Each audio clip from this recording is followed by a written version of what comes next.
Hey guys, I'm Mariah, and today I'll be showing you the basics of the tools we use here for our productions here at Row Theater. But for those of you who don't know what the Row shop looks like, this is what it looks like.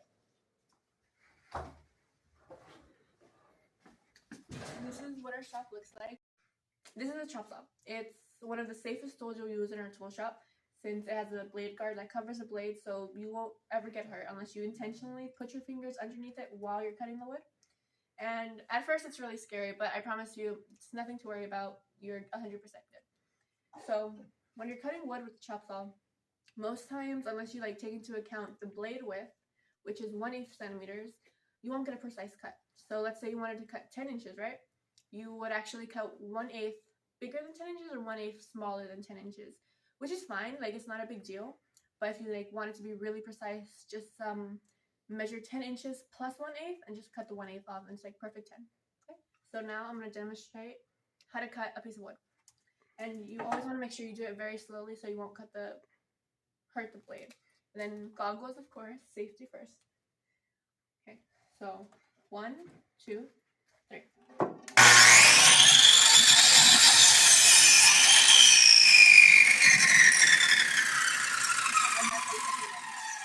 This is the meter saw. It's basically the same thing as the chop saw. You can call it the cousin of the chop saw. The only main difference that it has is that it has a measurement from 2, 3, 4, 5, 6, and 7. And you can extend it so you can cut larger wood than you could with the chop saw. And you would have to press 2 buttons in order to saw something off. So it's safer than the chop saw. It's probably one of the safest tools we have here in the shop. So now I'm going to demonstrate how to cut a larger piece of wood with the meter saw. But first, safety goggles. Okay, so we press both buttons, and yeah, 1.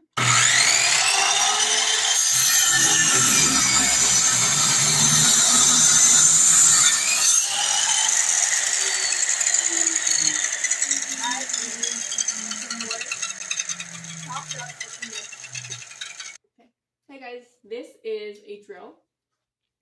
This is a pilot bit. We use it to drill holes into thinner pieces of wood so it would be easier to put the screws in and we won't splint it, and we can use it again in the future. And then this is a hex bit. It's what we use to screw the screws onto the wood. So I'm going to show you how to put the pilot bit in. So you just extend this little circle out. You push this in and then make sure it's tightened and good to go. And that's how you do it. Okay, so there's a button right here. Okay, this button means that it's going reverse, right? This button means that it's going forward. So if you wanted to take a screw out, this side is where the button needs to go. But it also depends on how you're looking at it. Put it in the going inside the wood.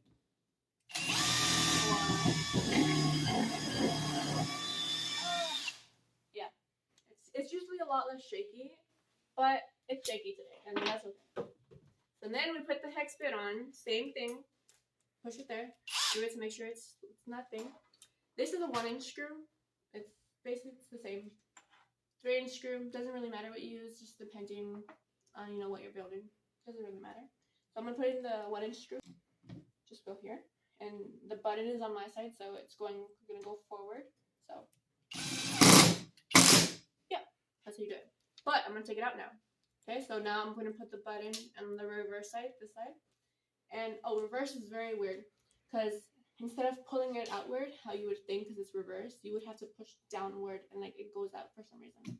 So this is